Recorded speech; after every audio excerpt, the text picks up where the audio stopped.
Halls of Horror, the brand new Kickstarter from Draw Distance. Please go and pledge now, and you can find Halls of Horror by simply going to Kickstarter.com and search Halls of Horror. That's, once again, Halls of Horror. And it should be the very top search, and pledge today. And make sure that you let them know that the Everything Horror Podcast has sent you. And now, enjoy the interview.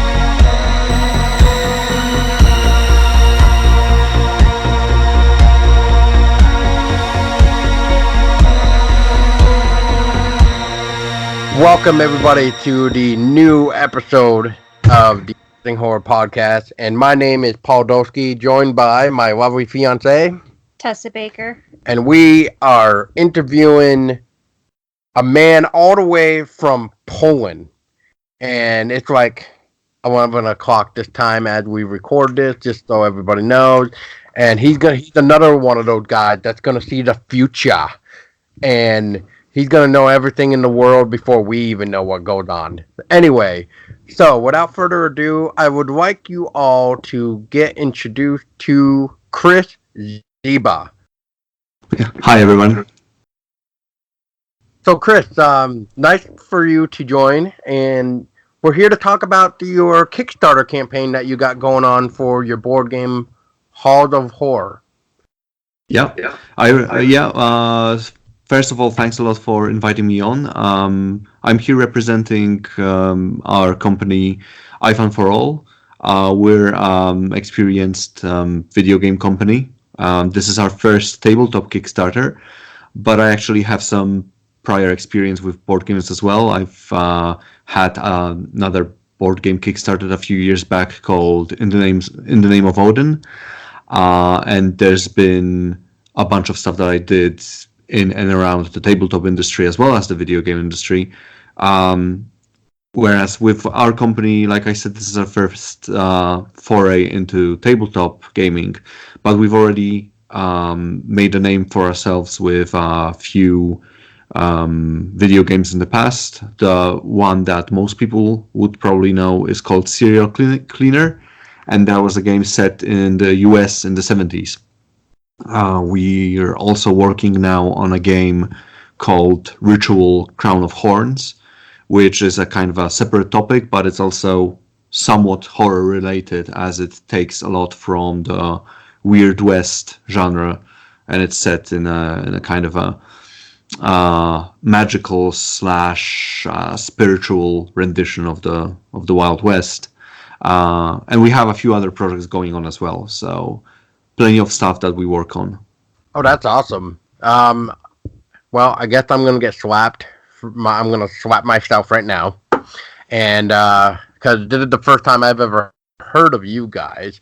And I know that you were mentioning too, or like at least you mentioned it on the campaign of the Kickstarter, that you're going to be actually, or you did change your name with this new game that is being funded.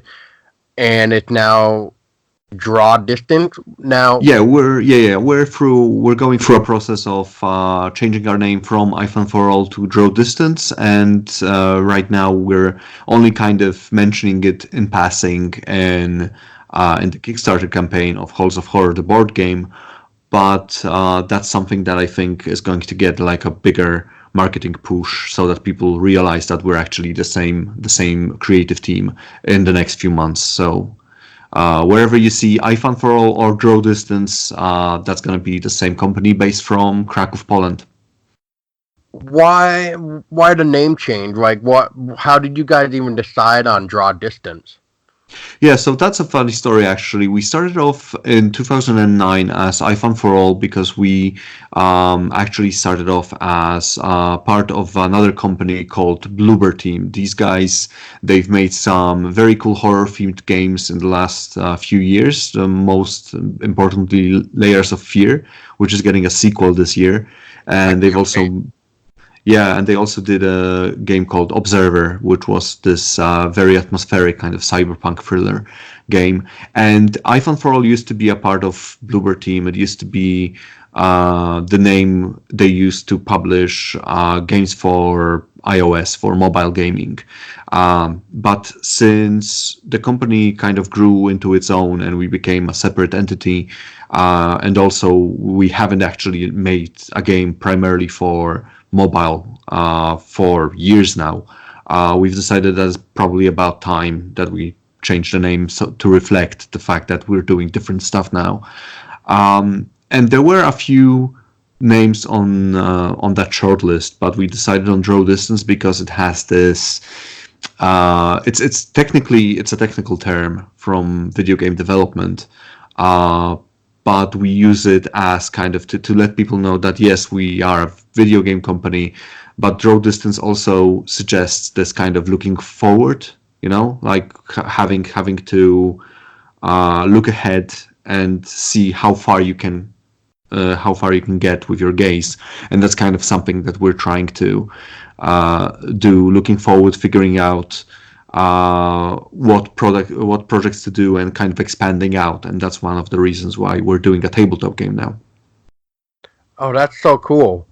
And it must have been kind of nice to work with Bloober Team because I like you just mentioned with Layers of Fear and that getting a sequel that actually comes out this month, I believe in like Yeah, 12 days or something like that. something like that. Yeah, I Yeah, think it's the end of the month. Yeah. yep. And then I have yet to play Observer, but I hear great things about that. But Oh another yeah, you game, definitely should. Yeah. It's really good. It's really good. yeah. And what was the other one? Basement Crawl, which that Yeah. was okay, I guess in my opinion. I don't know, but Yeah. I know Yeah. they That redid was. it. Yeah, yeah. That was one of the games that Bloober made a few years ago, and they kind of came out with Layers of Fear later, and that kind of was their first really like big breakout game that allowed them to work on different horror related projects, and they are working on a lot of interesting things right now. Layers of Fear 2 being like obviously the one that's pretty much finished up right now, I believe. But they already have other things in the works that are also really cool. So Oh, nice. Well, still, still must have been nice to work with a team just like that. That must have been great too. And that's. I mean, I'm a little bit jelly because the people that created Layers of Fear, that must be one of my favorite horror games, just because of the way the environment changed and all that stuff. yeah, yeah, But yeah. and just that alone and the soundtrack, oh god. Anyway, You're gonna love the soundtrack to Observer. Then that one's really really cool, and it has this fun thing about it that they actually use the vocals of this kind of an obscure Polish band called Moon Księżyc, and that's a band that was like this very experimental underground even kind of thing in the 90s, and they've been playing here and there, but in general they're kind of like not a lot of people know about them, and those who do like don't it's kind of like this obscure thing. But they used the composer for Observer, he used vocals from of people from that band, and it creates this like very moody, very distinct atmosphere that I think like isn't like anything else I've ever seen. So that's a huge recommendation coming from me. I'm also a cyberpunk fan, so it helps that it's this kind of game that shuttles the line between horror and cyberpunk, and I really like that. oh, nice, nice.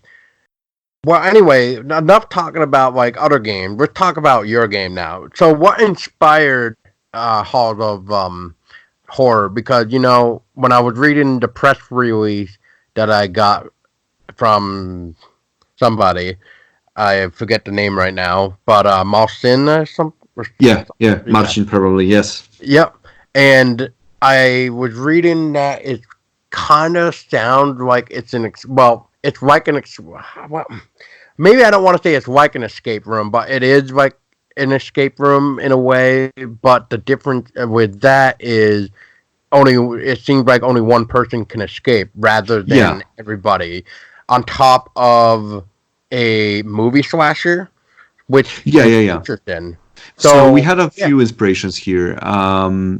Mostly, like when we thought about the game initially, we were figuring out a way to create a game that would give you this feeling of being this kind of survival adventure kind of game. So we looked at a few different things, but the inspirations that came to mind immediately were movies like Saw, Cube, but also that's something we knew we wanted from the start was kind of this NPC character that would kind of hunt all the players down and would be this kind of wild card.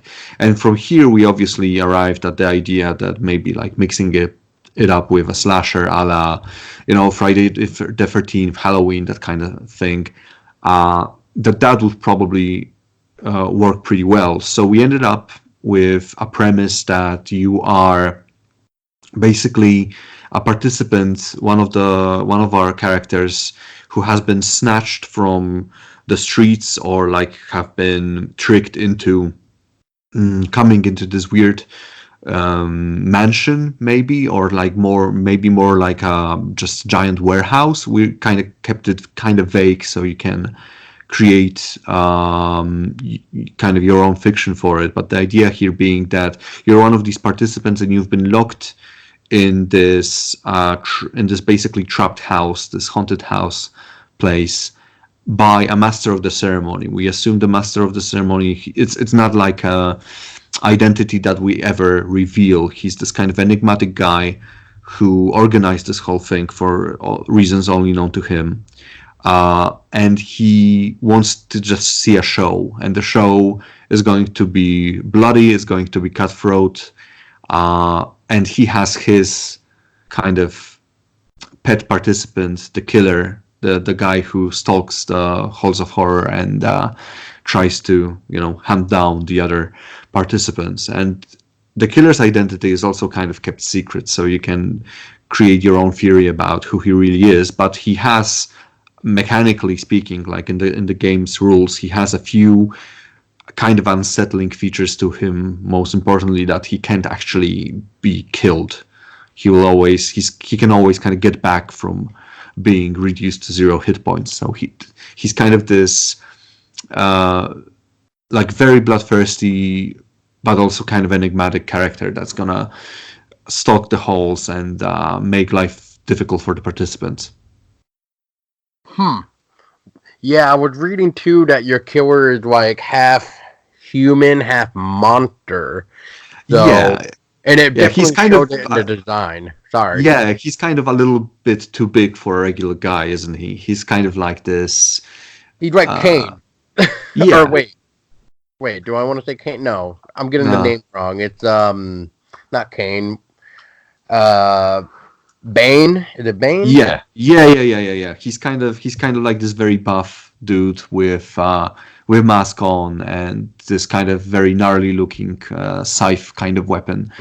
So yeah, we wanted to kind of have this feeling that you're basically playing in a horror movie, and that only one person can escape the house.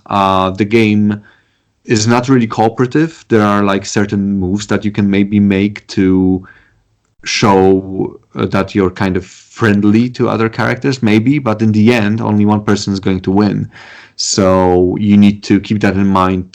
That whatever decision you make, if it's not a decision that kind of takes you closer to victory, it probably means that somebody else is going to be closer to victory. Um, so the way we set up the game is that you have location cards, and 4 of these, if you play with 4 people, 4 of these are placed in the corners, and those are kind of face up. Those are these sort of generic starting rooms. So there are rooms where the participants in the fiction of the game, that's where they wake up and realize that they've actually been kidnapped or, closed in this mansion. And then all the other locations in the game are placed face down, so you don't really know what you're going to find. But within those locations, there are two exits.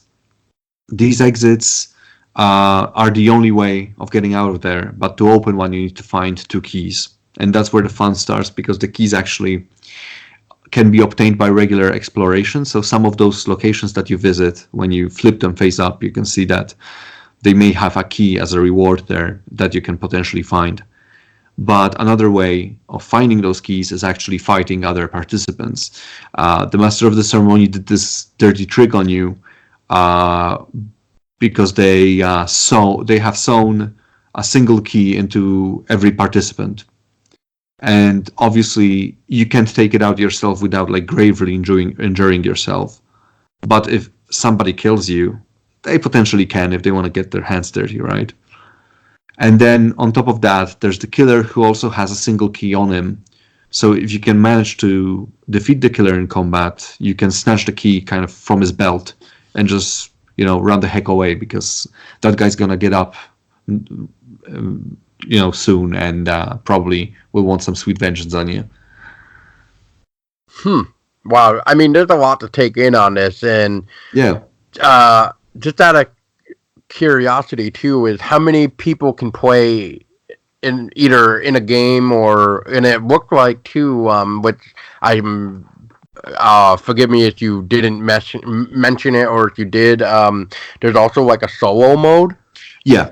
We basically originally we designed the game as a 2-to-4 player game, but we also found that a lot of people were interested in a solo mode, and these, especially for Kickstarter board games nowadays, these become more and more popular as time goes by.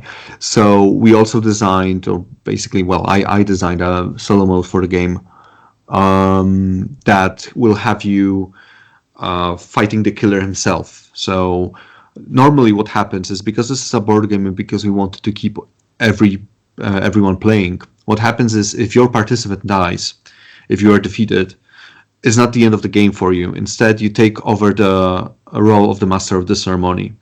Before that, at the end of each turn, the first player during a turn will just pull the top card of the master of the ceremony deck, and that's what the master of the ceremony does. That's kind of stuff like, he can leave a present for you, a gift. That gift might be something useful, or it might be a trap. He might close a room to hinder your movement, or he might exchange an already exhausted room that's been kind of, you found everything there was to find there, and the room is useless, but then a change comes when you draw a certain card, it exchanges the room, so there's something new there, inviting you to go there again and see if maybe that's where you can find a key.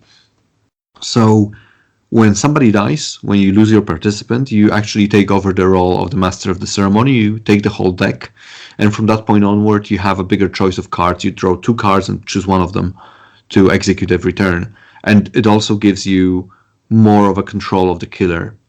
So initially, as long as everybody's kind of playing as the participant, the killer is also controlled by drawing those cards. But he'll have a few symbols that he can spend as currency to move him around, to increase his rage, to increase his hit points.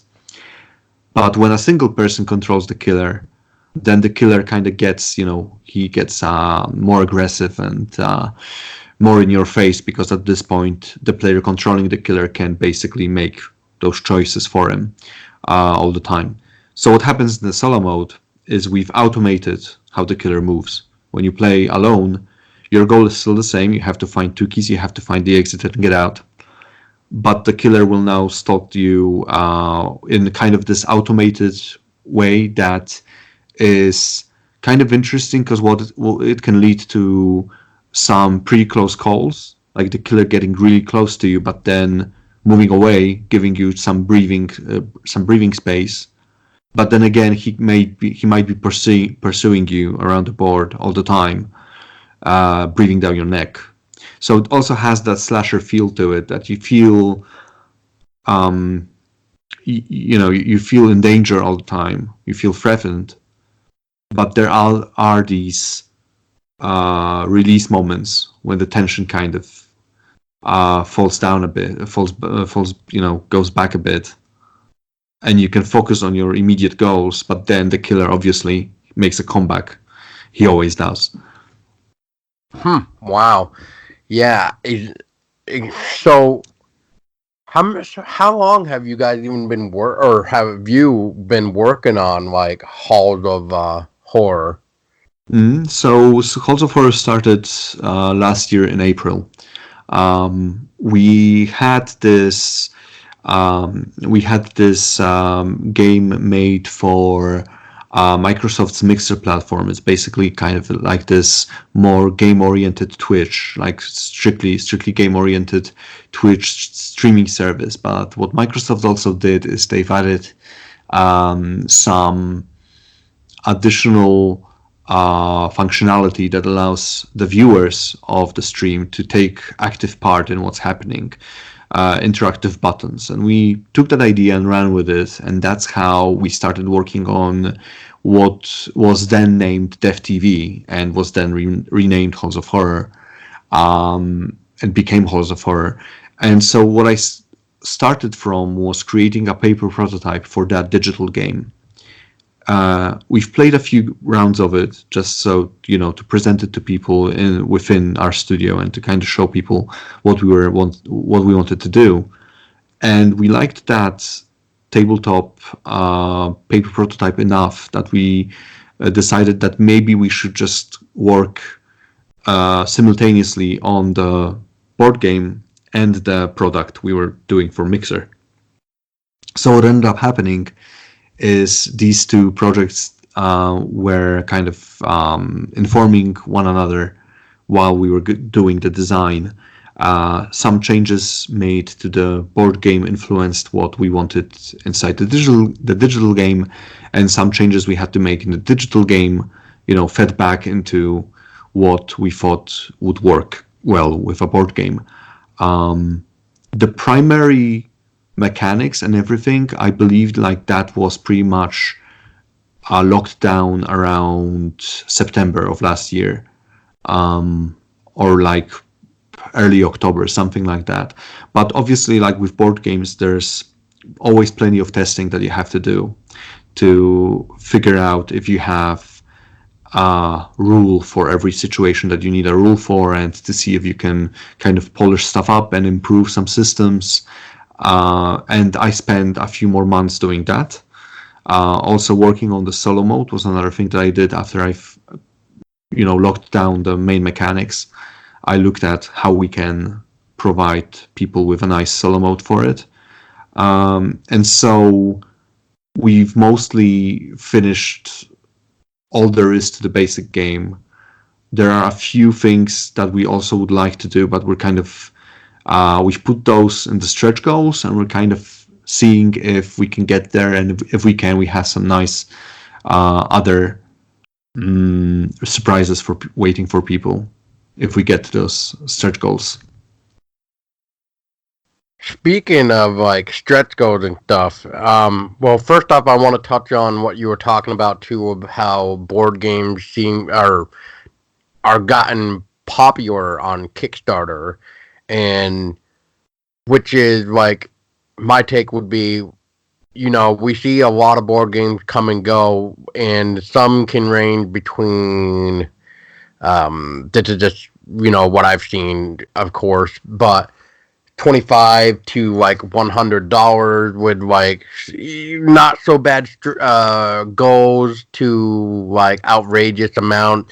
Now, would you guys, you actually in American money, because I forget how, or actually I don't know with Poland how it goes. Is it pound in Poland too? Like No. We've got the zloty in Poland. It's local currency, and it's roughly about there's 4 zlotys to $1, roughly.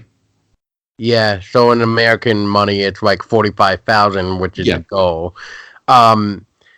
So would you guys having that much of a high goal? Well, it seems high, but to maybe some people, but as most people listening now who might not have gotten the chance to, but I know we're talking and putting this out on the second day of your Kickstarter, where as this gets released right now, listener, I'm talking to you, listener, right now, actually. So stop listening, hit that pause button right now, go to Kickstarter and type in Halls of Horror.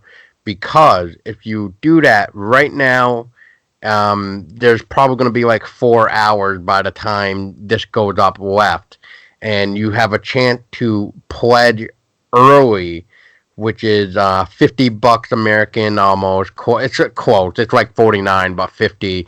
I'm just rounding it up, but you get some really cool early uh, pledges but just by doing that one, and it's only lasted for 24 hours, and by the Yep. time this comes out, you'll probably have like 4 hours.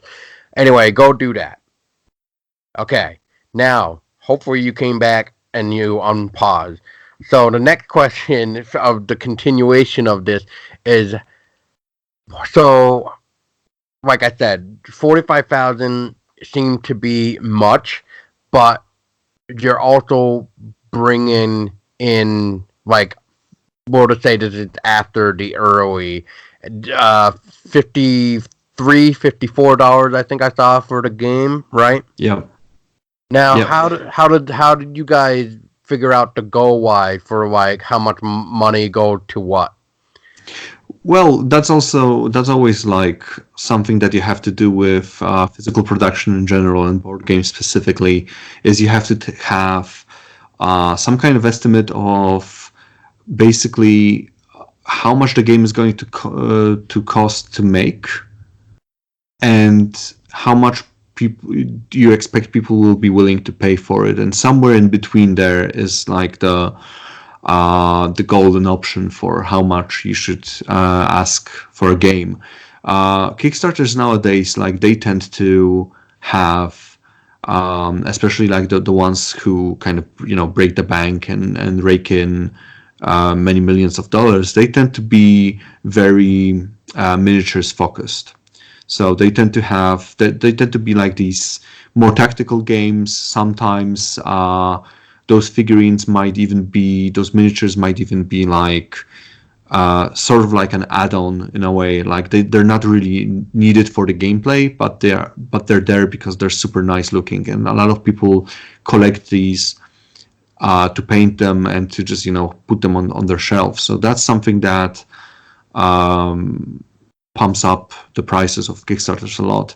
We came in onto our price by figuring out, okay, so this is what we expect the game is going to cost us to make. This is what we expect our miniatures are going to cost. That's that's what we need to do for shipping and like general logistics. And we kind of found this 49 $49 pledge to be what we needed to do to at the same time make enough money to make sure that we will be able to create the game to the quality to the level of quality that we think is needed, and at the same time to keep the cost low enough so that people understand that they're paying for what they're seeing. That there's not like with some Kickstarters you might see, especially if they're like set in on a known IP, that they might have a higher a higher cost per game just because they have some kind of IP that is immediately recognizable, but we're working with an original IP, so we also have to take that into consideration. And hopefully, like the presentation we did on Kickstarter, and when your listeners tune in and have a look at the Kickstarter, we went with this pretty different, I would say, graphic design for the game. most games on Kickstarter nowadays, you'll see they use kind of this Blizzard-esque, sort of cartoony fantasy style to them. Not all of them, obviously, but like some of them do that. We went with something like more digital, also because we worked on the digital game, and we already kind of knew that was an aesthetic that worked. We did a little bit of glitch art here, which is kind of reminiscent. What we wanted to go for is kind of a industrial camera / VHS kind of vibe.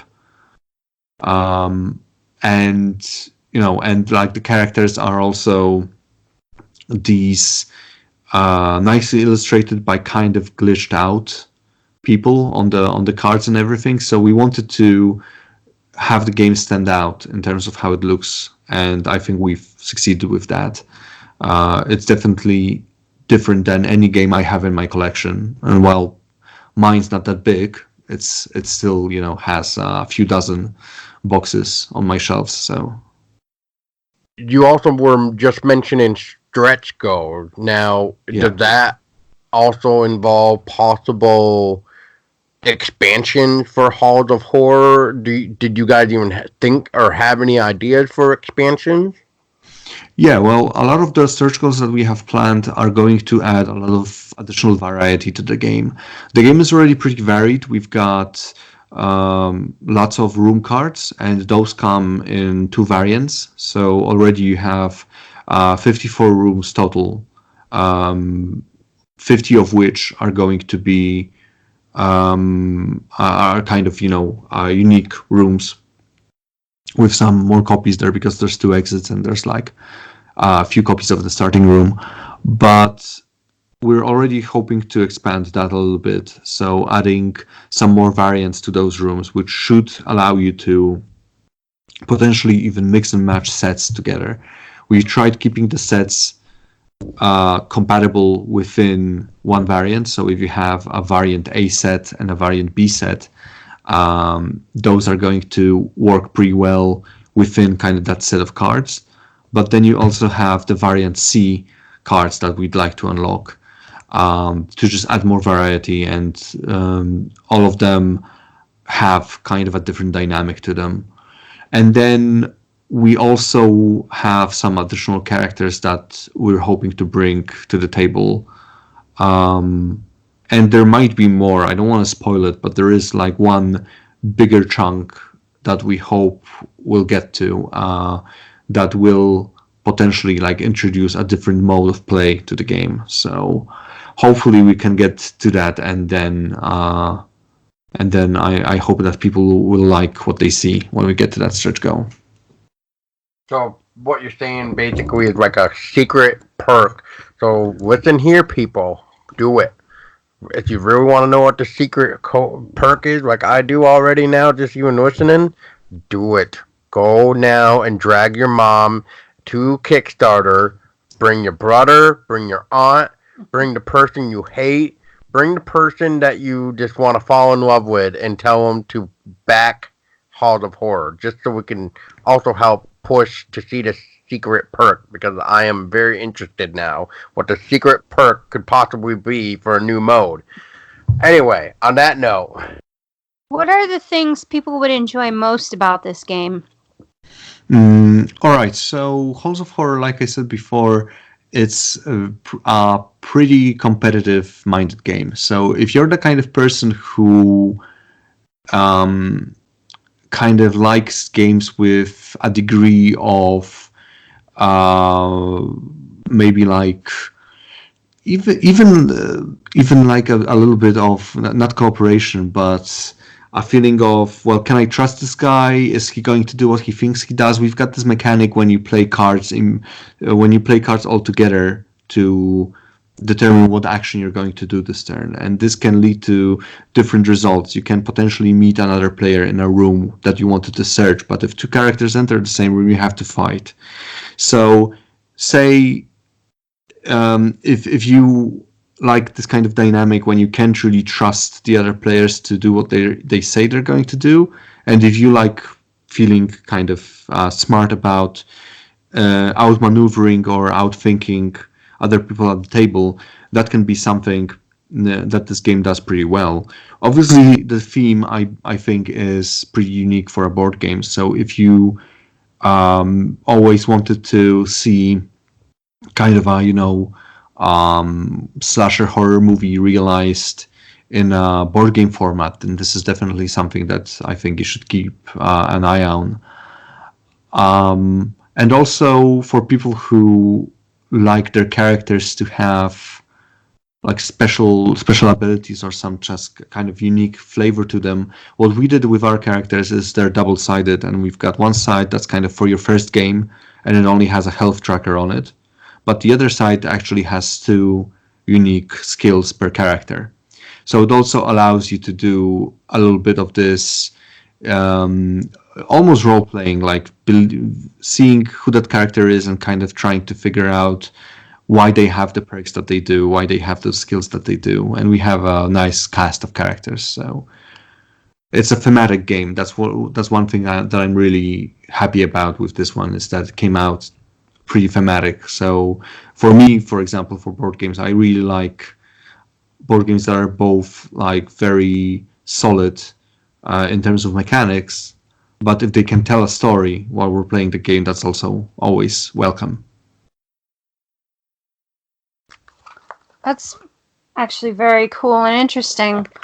And like Paul was saying before, everything that you've told us so far really makes us both want to back this project and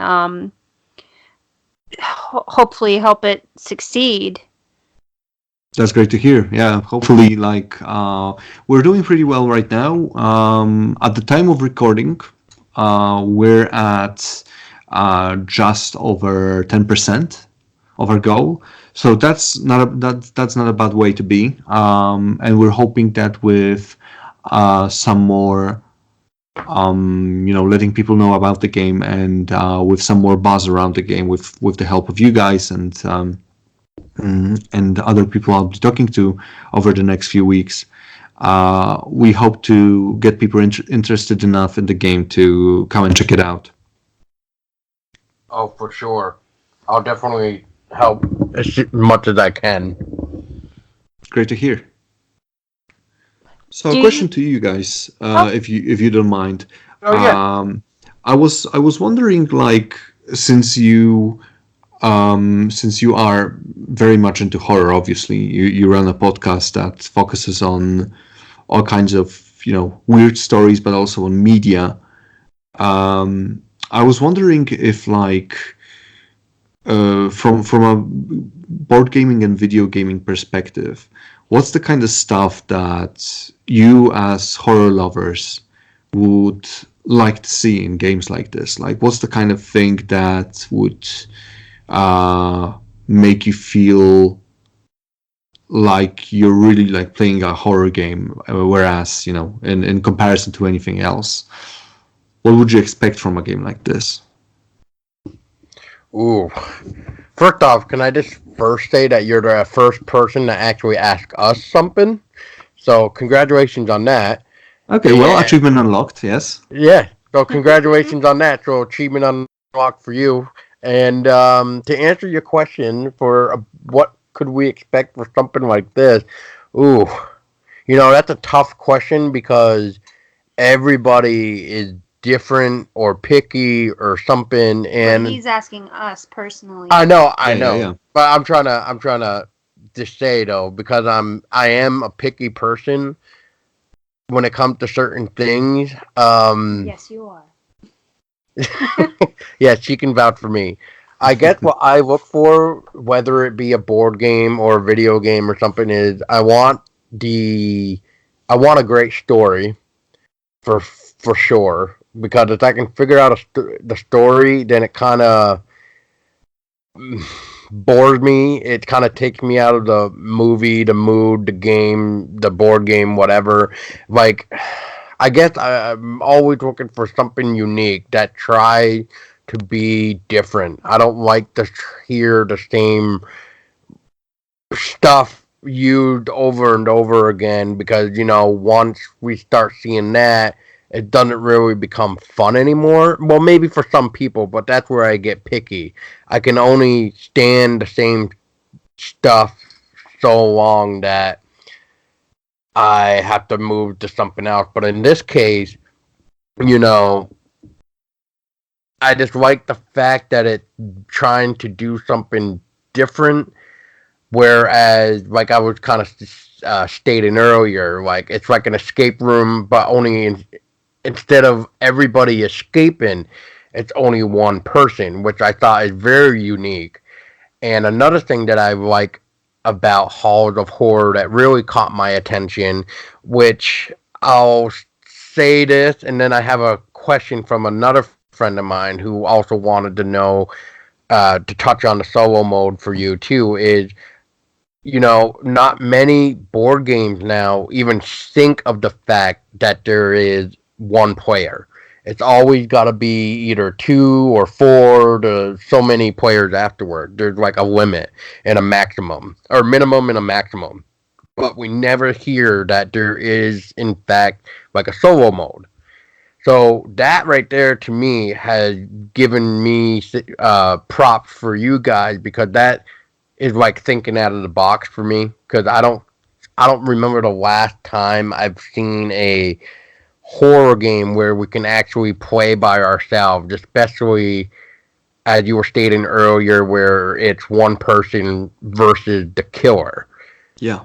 Yeah, it And becomes a kind of this kind of unique puzzle then when you play a game alone, and in recent years it's gotten better for people who like that aspect of tabletop games, and in general, like I feel like there's a return to this feeling of even moving chits around, right? There's this tactile element to board games that is kind of missing from most video games, not all of them, but in general, like even doing stuff on the board, even if it's like not a very narrative driven game, but it still has this almost like a primal feel to it, doesn't it? That it's like if you're sitting alone with a board game, uh, it's just you and whatever like the system is in front of you,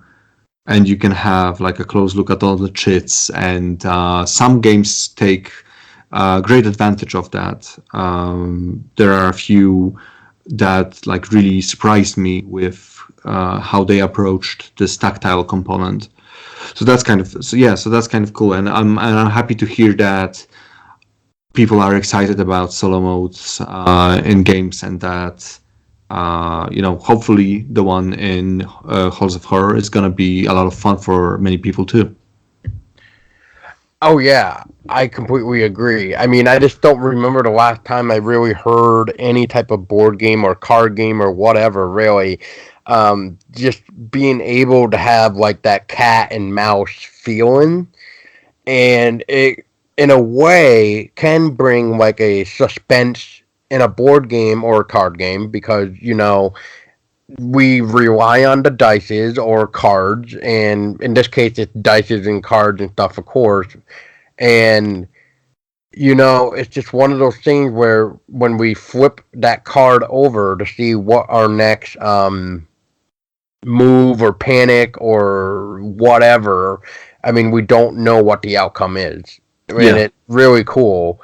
And as you were mentioning earlier about the whole like a haunted house feel, I could definitely see the haunted house feel more in solo mode than I probably could with other players, unless you're looking at it as like maybe if you're familiar with possibly like we'll just say House on Haunted Hill. You know what I mean? Like Yeah, we yeah, get yeah. this group of people that need to survive the night, yada yada yada, and then Yeah, one but by that one also they can make. has like a trader mechanic to it, doesn't it? That one of the people can get.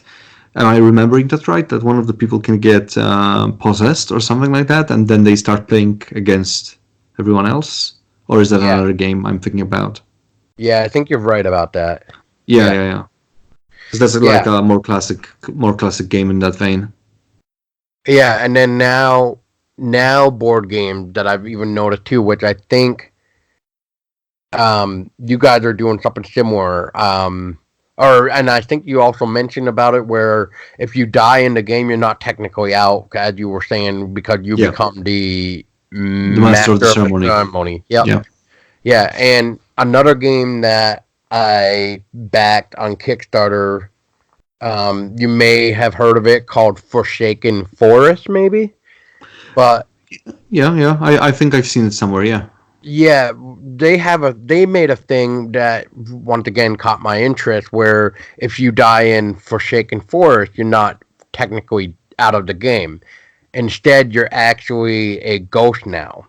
And don't quote me on what the ghost can do because I actually forgot. It's something really cool though. I think it like controlled the environment and something else. I just can't really remember. I think Yeah. it's Yeah. like you become one of the vengeful spirits of the forest or something like that. Yeah, something Yeah. like that. Anyway, to touch on your question too, Tetha, going back to like what Chris had said, what is something that you would like to see that within this? Yeah. I don't know. You pretty much covered what I would have said, anyways. You and I pretty much think on the same wavelengths with Mm-hmm. a lot of the same stuff. So I'd have Yeah. to agree with you on what Okay. you said. Okay. Yeah. Gotcha. I just didn't know if I was too picky and then, maybe have forgotten something that you were used to or No, something. So, and what he's already told us about the game is stuff that I already find cool and interesting already. and that is why people need to back this project. Yes. That's Yes. really good to hear. Yo, you're welcome. And it's just like I said, it's one of those things hard. Well, it is hard because how nowadays it is kind of hard to create something new because you got to think what hasn't really been done, and you guys sort of thought out of the box by being influenced by like the VHS movie slasher escape room days and or escape room, which is now becoming a popular thing too, Yeah. and but you're thinking outside by saying, well, what if we change this and then actually make it so that it's this, and which makes it that much more suspenseful. Which is like only one person can leave the mansion, Yeah. and so it's just like okay, who out of all the players playing is actually going to escape, and who else is gonna just fail? Like, I like the fact that you said that one of the keys is actually on the killer. And in Yeah. order for you to get that key, you have to combat him or take him out. Which, Mm-hmm. even then, you said that the killer eventually comes back. Yeah. So I think that right there is cool, and I don't think I've seen that in a like a board game or anything that I've Yeah. ever played. So I thought The, that was cool, even. Yeah. yeah. The idea behind that was that I just wanted to give the players different ways of achieving their goals. So, um, potentially like using the killer, controlling him while you take that Master of the Ceremony card if you're the first player, or even if you're the Master of the Ceremony after losing your character. Using the killer aggressively can be a blessing or a curse because what you can potentially do, because the combat is dice driven and dice are a little bit unpredictable, I've kind of introduced a few mechanisms there to allow the players to have influence over that randomness, but it's still inherently random. You can have a situation in which the killer will be kind of overconfident and you go combat a character because they're low on health, but that character has, for example, they found a good weapon and they get lucky enough with the dice that actually like a player who seemed like they have no chance of winning suddenly has that second key that they need because they just killed the killer basically. And for example, that can happen like one spot away from the exit. So in this game you have to constantly look at what other people are doing and how close they are to victory, because we had many games in which Like the people who were doing the best were doing like had full health, a lot of items, like were going around the board, and everybody was avoiding them because they didn't want to get in combat with them. And those were the people who would win because they would focus too much on trying to catch everybody else. Whereas somebody might have found a key in the first turn, making them a target and making them the person who was kind of running away all the time. But then they smartly used that one opening they had, found the second key, and get out. Even though technically, like, they weren't doing all that well, all things considered. So we tried to offer. Uh, we tried to offer players like many options for achieving victory. Well, first of all, sorry about Bixby just all of a sudden wanting to shine in from my phone. But yeah, No worries. apparently she just wanted to say hello. But yeah, that sounds really cool. I like the idea of how that came to be for sure. And like Tess said, I don't think I've really seen something like him before. So Yeah, where you have to get the key off the killer in order to be able to escape. yeah, That I is mean, very cool. yeah, I mean, I'm trying to think too, like and I'm trying to think of like video game wise. I think the last time I really had to get a key, well, maybe not off a killer, but around a killer was really the first Evil Within, and even then, it wasn't really that hard to get the key. But then again, it was because actually, wait, no, there was an enemy in the first Evil Within that you had to actually kill a boss in order to get a key. Yeah, there you I go. and so yeah, but it is like yeah, it's a video game and not a board game. So it is cool in Yeah, this yeah. case though with a board game that we have not seen it. So yeah, yes. So I give you props for that as well. Yeah, thanks a lot. Like you mentioned, like I know that like before we started recording, we had this like quick chat about how you usually also ask your guests about how they kind of got into horror, etc. And to be perfectly honest, like I'm not a huge horror fan. In terms of video games, definitely like I do like a bit of horror, but I'm really easily scared. So I don't actually play all that much horror games, and I don't watch all that many horror movies. But I always liked this feeling of like a constant threat and of dread, and this feeling that you can't that you don't really know what's happening and you have to adapt on the fly. And that's kind of something that I wanted to tap into with this game. It's definitely like I do play tabletop RPGs as well, and I did GM a few like these weird sessions where players would start in basically almost like in a haunted house and would have to figure out how they got here and what was the and kind of how to get out. So I can see a lot of small influences on this game thematically and in its design from a lot of different things that I've seen and played over the years, which I think is kind of like most designers do their things. You're not the first person I've heard that's not really into horror, which I still find it quite interesting though that the people we have talked to that say that have either been in a horror film or have been somehow drawn to a specific horror film, but Yeah. that's it. So it is kind of cool how different people can react or not react to a genre and Yeah. stuff like that. Like my fiance and I here, we kind of live like we live, breathe horror like almost 24/7. Yes, we have our moments where we don't watch something that is horror, but or listen to something or play something that's horror. But it's always nice to get out of that to see what else is there per se. Yeah. Yeah, Yeah, and also like a refresher, yeah. yeah, we've pretty much grown up with horror, Paul and I. Like Mm-hmm. it's been a part of our lives since we were kids. So, like he said, we pretty much live and breathe it. Yeah, and again, there's something like a little bit primal about fear as such, right? And horror, and the idea that these media, the board games, the video games, the movies, they allow us to um, kind of simulate this feeling in a safe space, almost, right? So obviously, nobody would want to be chased down by a maniacal killer in a haunted mansion. Mm-mm.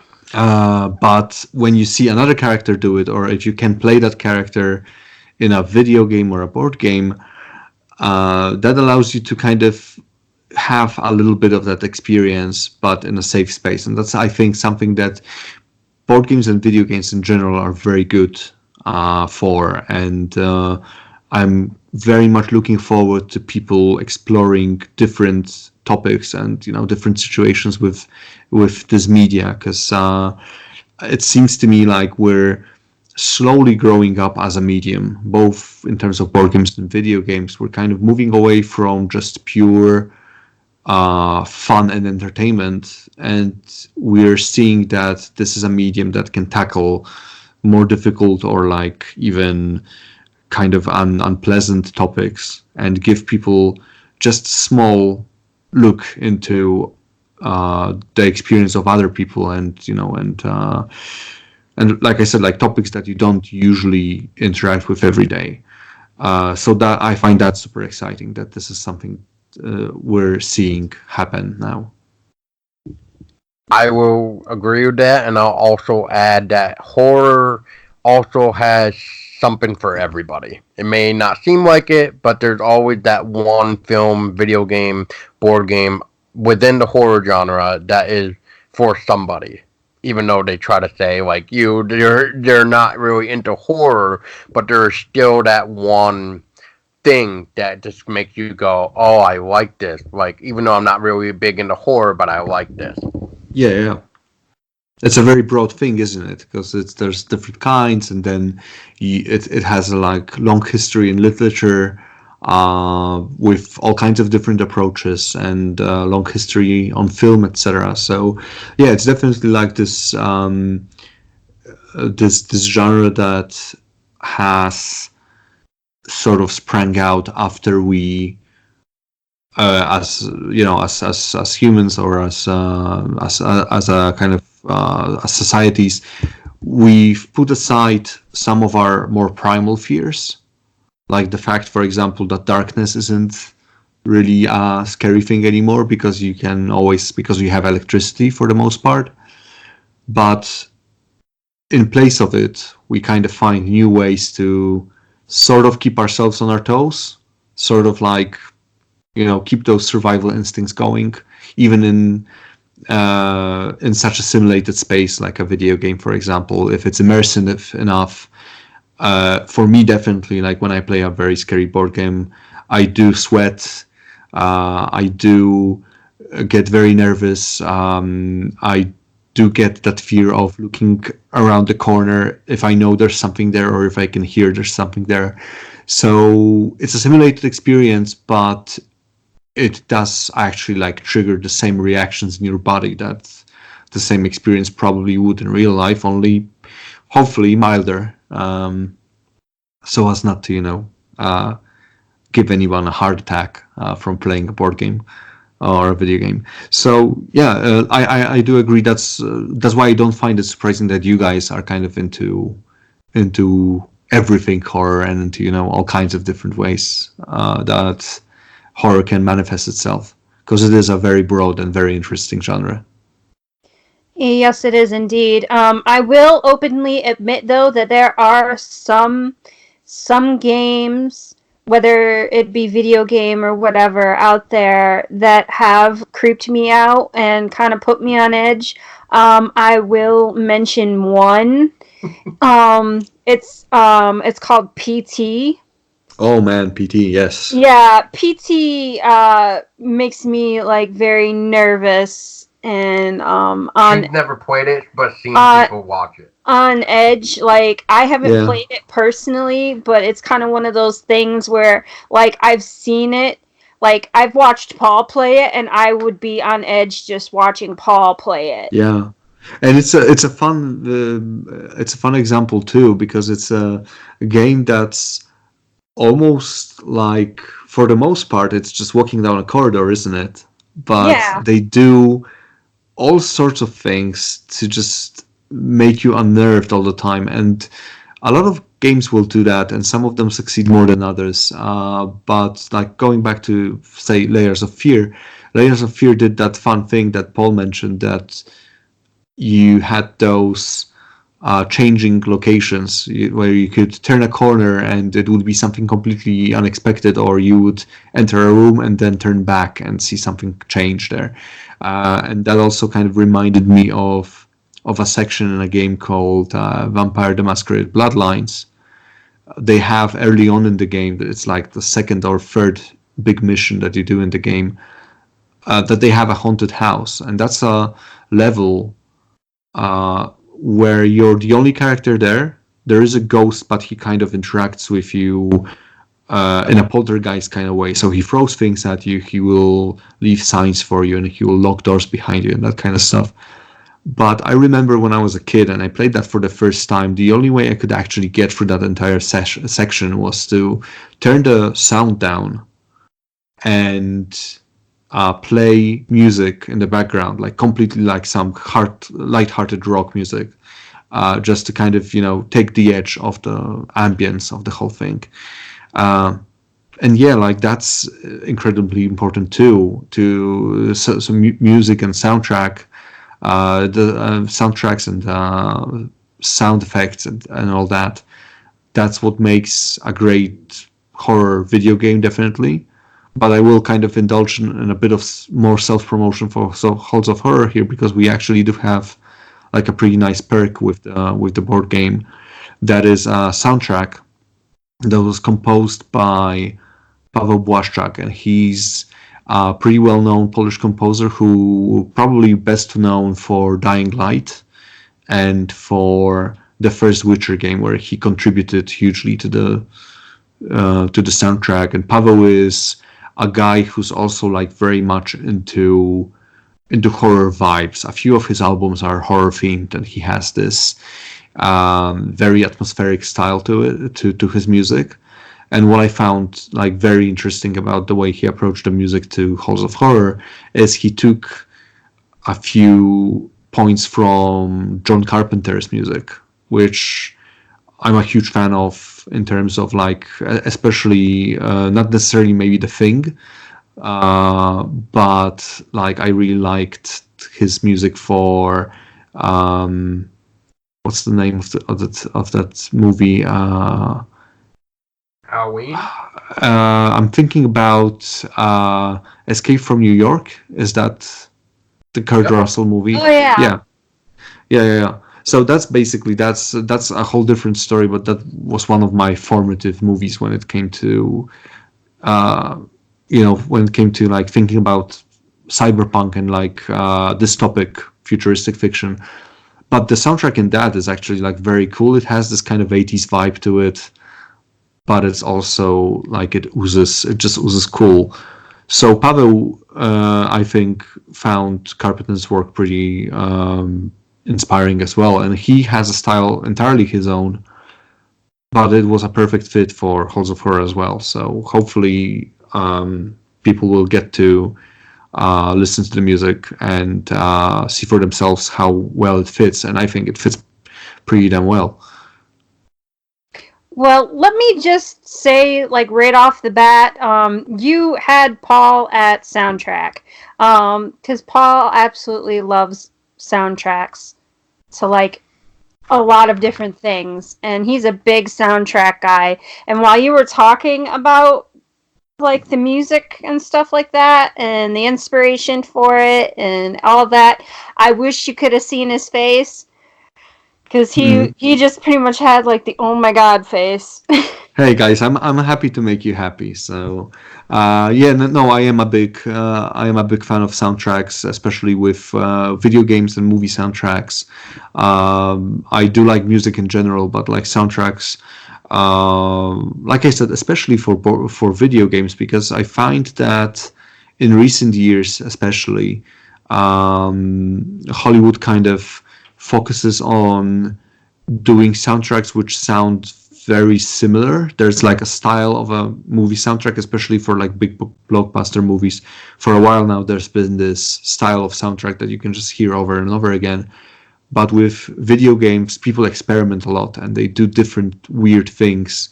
And yeah, I have a huge collection of music, and in general, like I'm a huge fan of music and soundtracks. So glad that there are more of us, Paul. Then. So.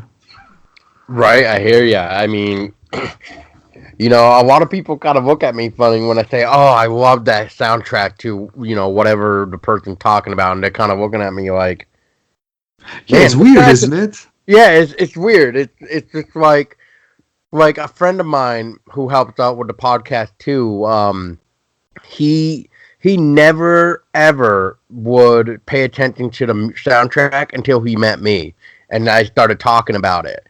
And then one day when we were at work, because we also worked together at our daytime jobs, and he was like, dude, I don't know what you did to me, but now I can focus on the music now and see if it fits the environment or not. He's like, after listening to you, to hear like, oh yeah, this doesn't actually fit, and this does. It's just like you can't. Now I'm starting to pick up on it. I'm like, yeah dude. There's a lot of stuff music can do. Like other than that example I gave with the kind of Masquerade Bloodlines level, that's one thing that the music played a huge role there, as did the sound effects and sound design in general. But music can make you happy. It can make you sad. It can make you cry from like just feeling overwhelmed by certain tunes. There's like a few.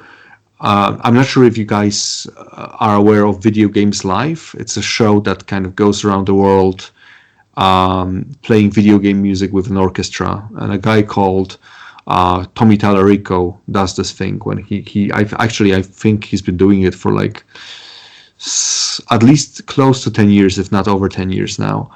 And I had the pleasure of attending a few of these concerts when he finally came to Poland.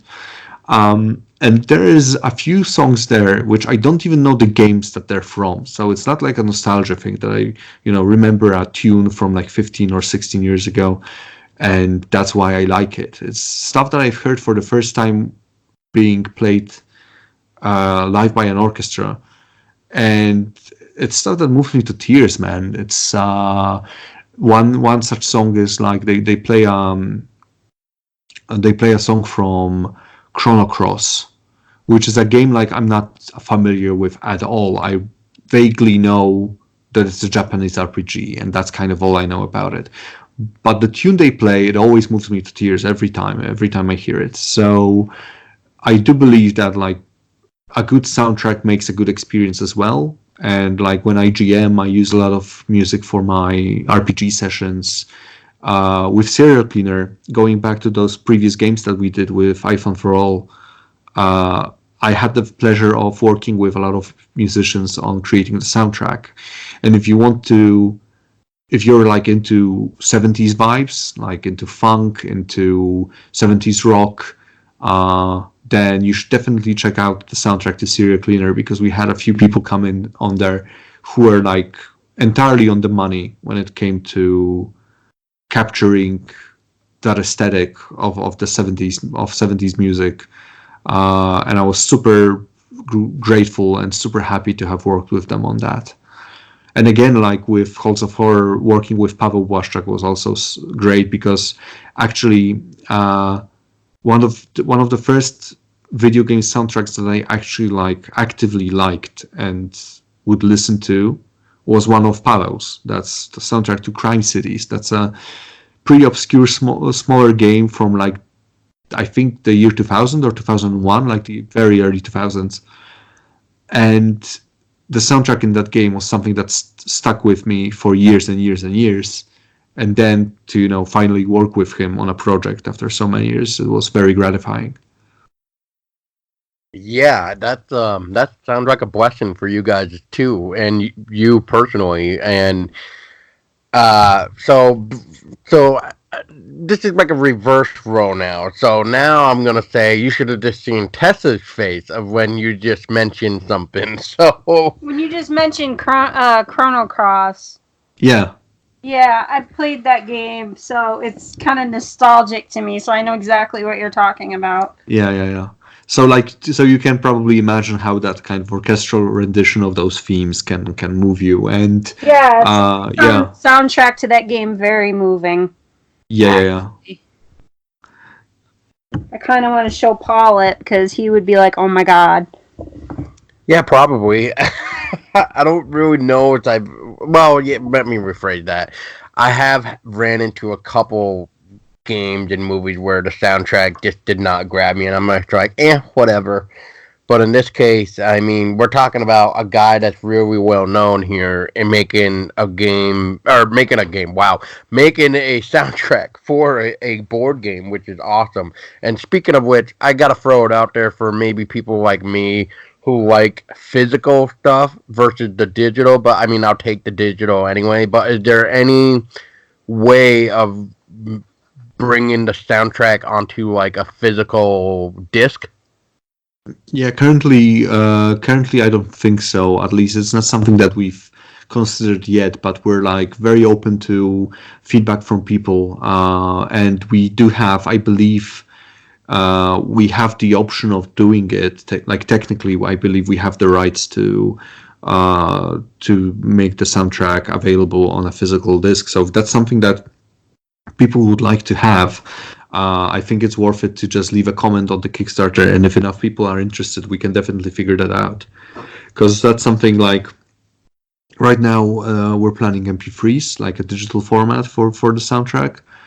But like I said, I don't believe there are any like specific reasons not to do it other than we'd have to have like a bunch of people interested in it so we can figure out how much that would cost, and that's additional, that and if it would influence shipping, etc. So that's something we'd have to figure out. But yeah, if people would like that, we would definitely love to see some comments in the Kickstarter saying that a physical version of the album is something you guys would like to see. Well, then that sounds like that need to be a Kickstarter update, so that way people can really pull into the demanding of this physical disc. I mean, like I said, digital is fine, but I know somebody like me who trying to play the game to really get into the mood, the atmosphere of what in this case Halls of Horror. I'd rather it be physical, so that way I don't see the computer on. I don't have to use a CD player. Well, I don't have to use a an iPod or something. Well, I Yeah, guess yeah, I yeah. could use an iPod, but I mean, for those people that gotta use a computer though, it kind of takes it away. I mean, yeah, I understand you can turn off the monitor and stuff, but it's just Yeah, yeah, yeah. not really the same as having the physical thing in your hand. No, yeah, I understand because like computers are such a like everyday part of our lives now that it seems like they're always on, right? Exactly. So if you're playing something that's more physical, then like to me, what you're saying, it makes perfect sense that you would want to not have your monitor on and not have like a digital device next to you. That's something like I knew a few people over the years who play board games while the TV is on, for example, and that's something like I could never get into that because it's either for me it's either or, right? I either am here with the game and with all the people around the table, and when we're not playing the game, then we're chatting and we're kind of in the space together, or there's distraction somewhere that might be, if it's music, especially if it's music that fits the mood, it's not a distraction. It's actually something that adds and can elevate the experience. But if it's like something completely different, like Pirates of the Caribbean is playing in the background, but you're playing a game about say a haunted house and a killer who's stalking you, and there's Johnny Depp, quipping. That probably not the best pairing, I would say. Unless he's a pirate. Yes, unless you've got like a pirate character in the game as well, then it's like there are pirate games too. So I don't want to. For some people, like the fact that you'd have that movie, especially if you know that movie by heart, right, and you can just quote parts of it at random. Then if it's not a huge distraction for you, and it kind of if you consider that it's something that complements your gaming experience there, go right on ahead and do that. But for me personally, like I'd rather have music, and I always whenever we play board games, unless there's something specific that I want to be running in the background, because for example, some people I play board games with are also into music, so we like to exchange things that we've heard recently, and like my cousin might play a YouTube playlist of like weird mashup songs that he recently found, which are hilarious. Or I'm gonna play a playlist with some of my favorite tracks from the last week or two. So we can they hear it, and we can discuss it while playing a board game. But otherwise, I always like to find the right soundtrack for the right game. I even had like CDs. I burned CDs of like, this is my kind of high fantasy soundtrack for stuff. So a lot of epic things, and lots of nice minstrelly tunes. And then if I'm playing something more like something more economical, then I will go with, for example, like what time period does this game take part in, right? If it's a Victorian age game, then probably I'll play some classical music. And if it's something more about like modern, if it's something more modern, maybe some light electronica, that kind of stuff. So music's fun that way, that you can always, like with horror, like we've established, you can always find something that you like and that will fit the mood that you need. Oh yeah, I can't even stress how much I agree with that whole thing and everything we just mentioned. So about music, and before I even ramble on any more about music, I'm gonna give the mic back to Tessa because I know she's got a couple other questions. Sure. Do you guys think that board games are getting forgotten because of video games and TV? Do you think people have kind of put them on the back burner because they rely more on, like, people are more into like the technological aspect versus just sitting down and playing a Like board game? watching. I guess that would be the idea. Yeah. It seemed that way definitely for a while, but we've had this resurgence of board games, at least since the late aughts, and like I'd say about 2010 we saw, with the rise of Kickstarter, we saw a lot of board games getting kind of back on the tables of people all around the world, and they were always there, but for different reasons they were less approachable. So in the 70s, for example, and in the like early 80s, you either had the classic board games like Monopoly and Scrabble, if you call it a board game, and like stuff like Candyland and all those older games, and war games basically, or like games that would require people to really grok the rules and to spend many hours over a single game, or even many days sometimes. They tended to be like pretty hard to approach, whereas nowadays, like from the mid 90s, you could say, that's when the German style board games started coming in, called Euro games sometimes. Those kind of more economical, more kind of less random based, more like how to put it so that don't offend any fans of Euro games. Basically, like more kind of thinking games with less of a theme perhaps, but with some with some mechanical solutions to them that were very smart and like very and attractive to people then. So that's happened in the mid 90s, and then flash forward 15 years to about when Kickstarter started to allow other games to be created, and suddenly you found yourself in this space where almost anything was possible, and you weren't limited anymore to big publishers publishing mostly like Fantasy Flight Games, for example, who used to publish a lot of different licensed titles, and they still do. That was one of the companies that if you wanted a game that was like very highly thematic, you would go to Fantasy Flight. They did stuff like Warcraft, they did Game of Thrones, they had The Lord of the Rings, I believe they also had at that point, etc. But for about 8 years now, you can see that there's a resurgence. So definitely there was a moment when video games seemed like the thing to do, and like the medium that everybody was crazy about, especially like in the late aughts.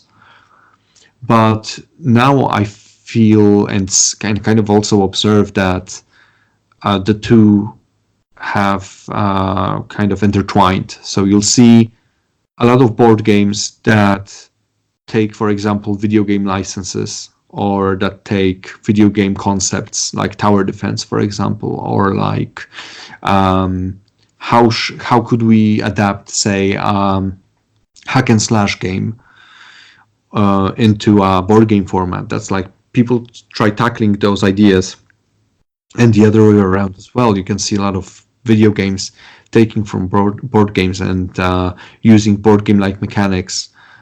There's one game which I really like called Armello, which is basically a digital board game, but it does a few things which you wouldn't be able to do with a board game, or wouldn't be able to do as easily in a board game.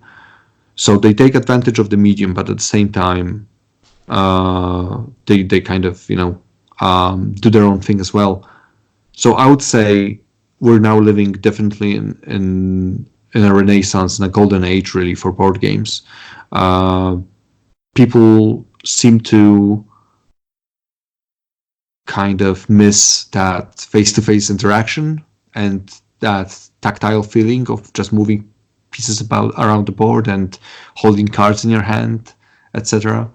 And you can see that same thing happening with tabletop RPGs now, that they're also kind of coming back in vogue, because we are, I think, rediscovering the joy of being in a space with other people and doing some activity together face to face. I like that response. Yeah, it's a very good response. So, what is your vision for the future of horror board games? So you mentioned escape rooms before. That kind of Halls of Horror reminds you a bit of an escape room, and there are a few games that also kind of went that way, and they try to replicate that escape room vibe in a tabletop format. So that's one avenue of approach, definitely, that you could create something horror themed that allows you to kind of solve like a logic puzzle, but within a horror setting. Horror, I think, is pretty popular when it comes to those like fully fledged big escape rooms. But there are a few other avenues that I think are very promising, and one of them is sort of these more narrative experiences. There's a few games which started experimenting with creating a game that's really more of an interactive story. A few of these are more classic ones. There's a game, for example, called Sherlock Holmes Consulting Detective. There's another one that's themed, Lovecraft themed, Cthulhu Mythos themed, called the name escapes me, Mythos Tales, I believe the name is. And the idea here is that I believe that if you take this Lovecraftian Lovecraftian horror, this kind of feeling of dread that kind of dawns on you the longer you spend time with a game or with a world.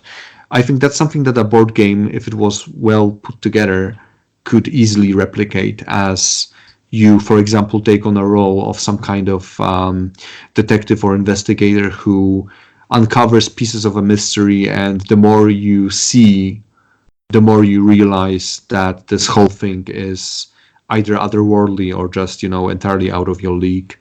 So that's something I think would be easy to achieve. And also, in recent years, we've seen a lot of attempts to integrate apps and integrate electronic devices with board games. And that's mostly because at this point, most everyone who plays board games also has a smartphone of some description, right? So there's this baseline expectation that you'll have a phone good enough to have a simple app on it. And these apps are used for different things, but for the most part, they also are used as storytelling tools. So that's something that could be really interesting. So, for example, imagine if you had a game which had some kind of a theme, like a secret society theme, for example, a horror secret society theme, and you'd be receiving on your app on your phone, you'd be receiving messages, and if you play together with a whole group, maybe those messages on those apps are different for every player, and there's some tension there. So, for example, you can get there are some games that kind of experimented with giving people, for example, giving them different roles to play. And on the app, you would also have different objectives that would change as the game progresses. So suddenly, you're not sure who to trust anymore. There's a sense of paranoia, and there's also kind of horror that would be, I think, easily translated to something like a social board game scenario. So I think those are like the first avenues that come to my mind are these. Nice. Yeah, no, I mean, it's really hard to really say like a vision really for sure of the future of really anything. But Yeah, board games is definitely one of the ones where it's like I was kind of mentioning, like what can we do that hasn't really been done before, and how can we take something that we do know, and how do we turn it into something unique or new on a different approach? So yeah, I like yeah. that.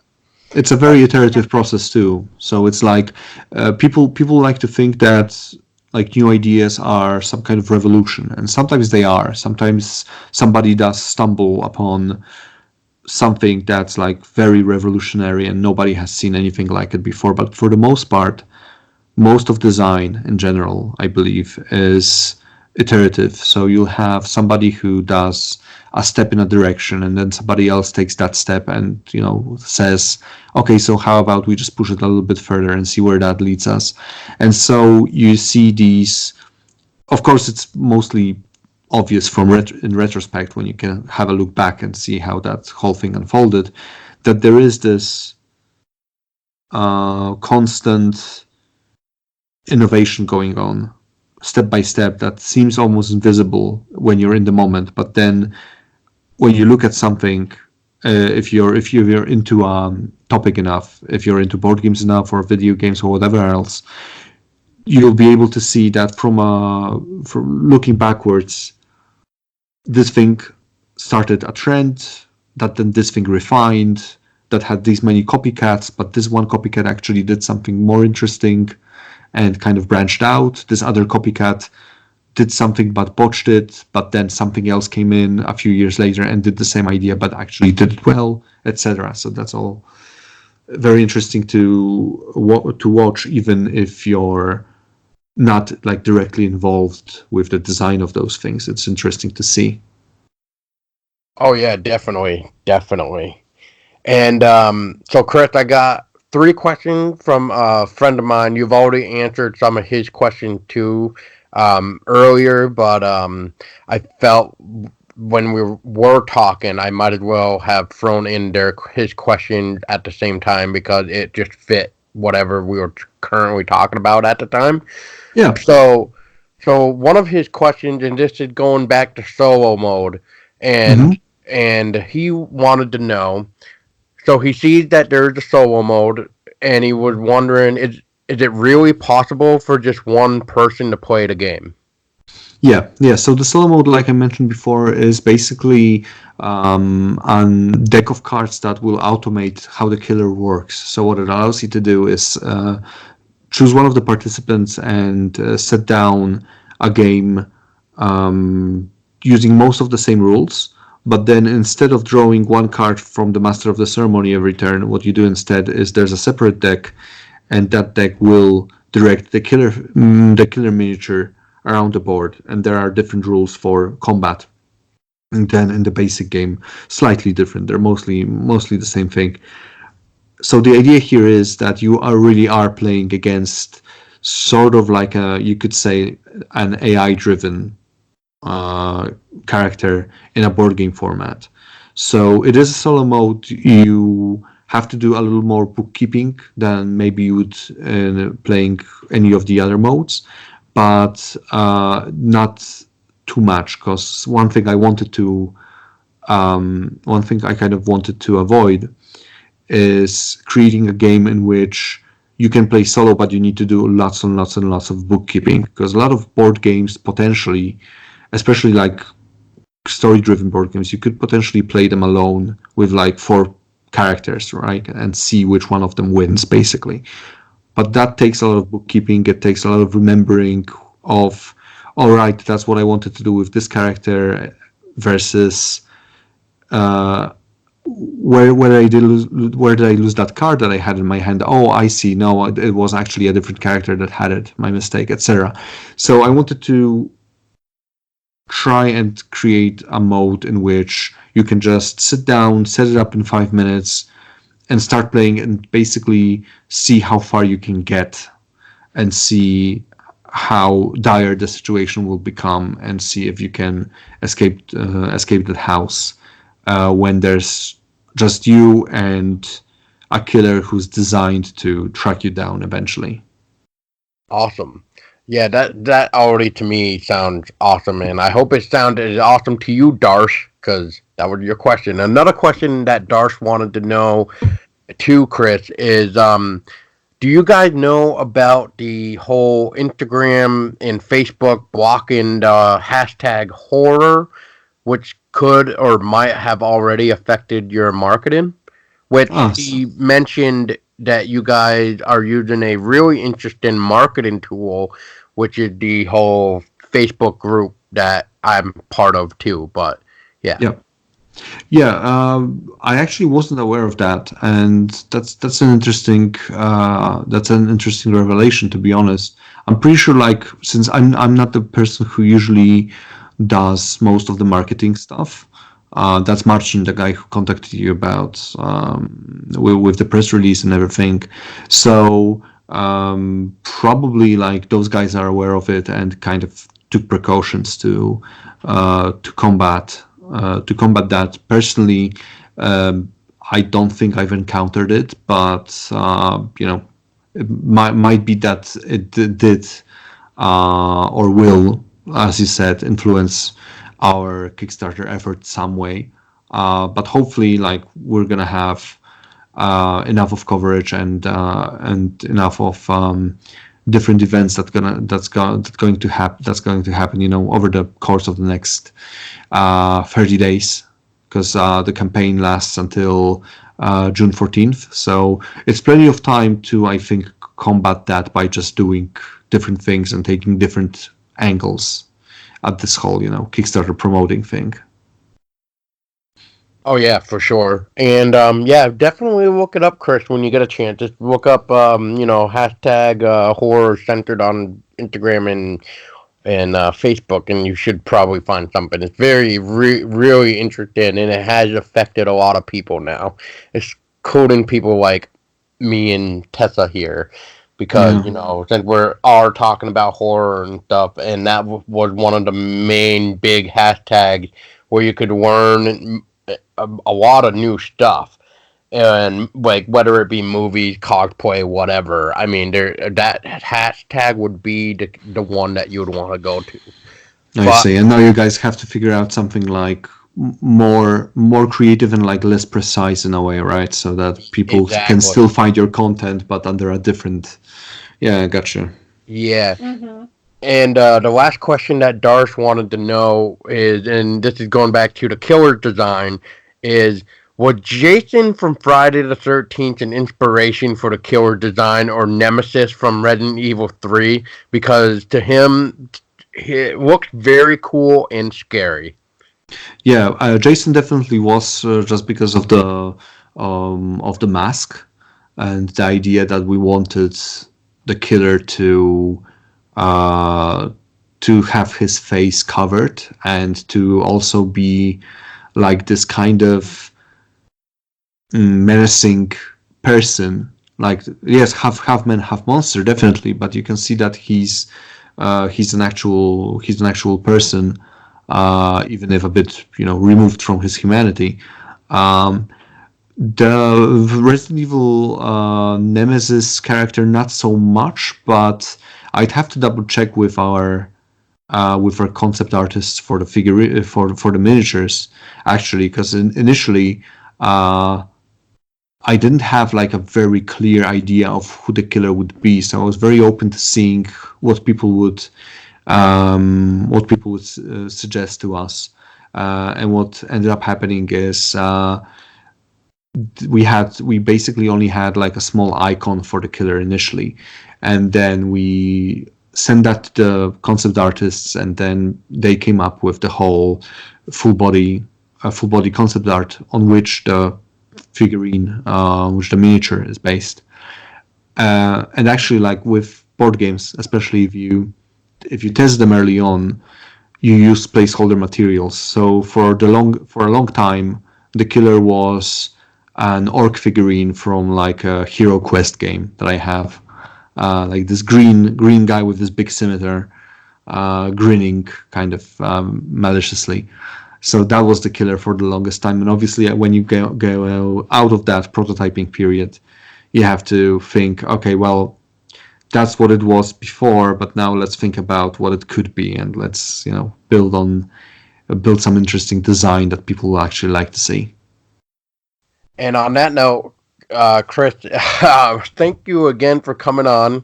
I cannot think of anything else. So if there's anything that I completely have missed that you feel is important, feel free to mention it.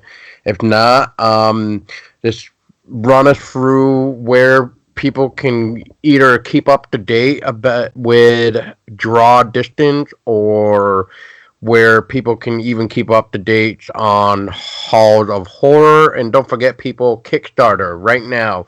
Go to Kickstarter.com, type in Halls of Horror, and it should be like the very first thing that comes up when you search, and back it today because it sounds really cool. And like we keep mentioning and bringing up, solo mode. Come on now, who would like to face the killer by themselves to have that real cat and mouse suspenseful feeling in a board game?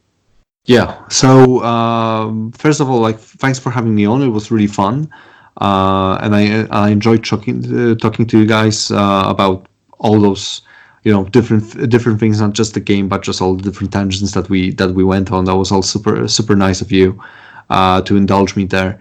And then when it comes to where to find us, you can look for Halls of Horror on Kickstarter, like Paul mentioned. Otherwise, you can join our Facebook group under Halls of Horror, the board game. Then you can then find find a place to get the latest news on the game. We're also on Facebook as both Draw Distance, and I believe you can still find us under iFun for All.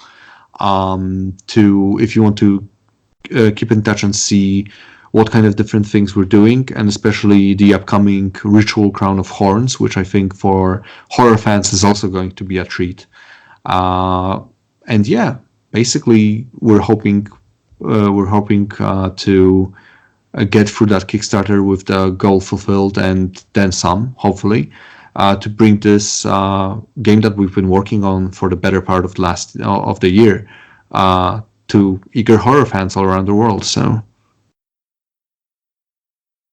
Well, I can't stress it enough. Thank you so much again, Chris, and so much information, and I probably could have probably have thought of more things to think about, but I think it's best to just leave it to the people to learn more about it too, so that way they can actually look at the video that is out there that you guys have and stuff like that, and and hopefully they get the the Kickstarter bug, I will say, to help back it, so that way we can actually too see that quote unquote secret perk that I'm dying to see, and because it sounds really interesting with this mode that you were kind of mentioning. There's a new mode, but so yeah. yeah. We'll definitely have to keep in touch, and maybe what we can do is when the game is in our hands and we played it for a little bit, maybe we can have you back on to really talk about the game. Yeah, awesome. That would be great. If you guys would have me again, I'd be happy to come on. Oh, of course, it would be a pleasure. Yeah, it would always be our pleasure. Even if you just wanted to even jump on board on a regular episode that we do just to talk horror with us, you're more than welcome to. Awesome. Thanks a lot, guys. It was really fun. Oh, You're thank you. welcome. And for those listening, thank you so much for getting all this knowledge in ourselves, or yourselves, I should say, because it's in your ears now, and you're probably like, oh my god, this is a lot of information. So this is what you do: stop, and then you rewind this entire episode and start from the very beginning, so you can really get that information to what would be the correct word here? Maybe like sink into your brain. Yeah, sink in. Yeah, probably. And then Yeah, really drill it into your head. yeah, really drill it in, because even if we didn't touch on something that you guys want to know, Kickstarter or the Facebook group that was mentioned, come on in. They're really nice people in there, and they'll probably personally message you too, because that's what happened with me, and that's fine too. But you can learn all about it just being in the Facebook group alone. And if that doesn't really give you the Kickstarter bug, then why are you still listening, I guess. So on that note, thank you guys so much for listening. I hope you enjoyed, and hopefully we can get Chris back on for Halls of Horror once funded, and we'll drop all the links in the description of the episode below. And don't forget, people, that make sure you always peek out of a doorway before you goddamn go through it. Especially turn on a light, because you just never know what type of killer is waiting for you. And like always, people, remember, stay Stay scary. scary. Dun dun dun.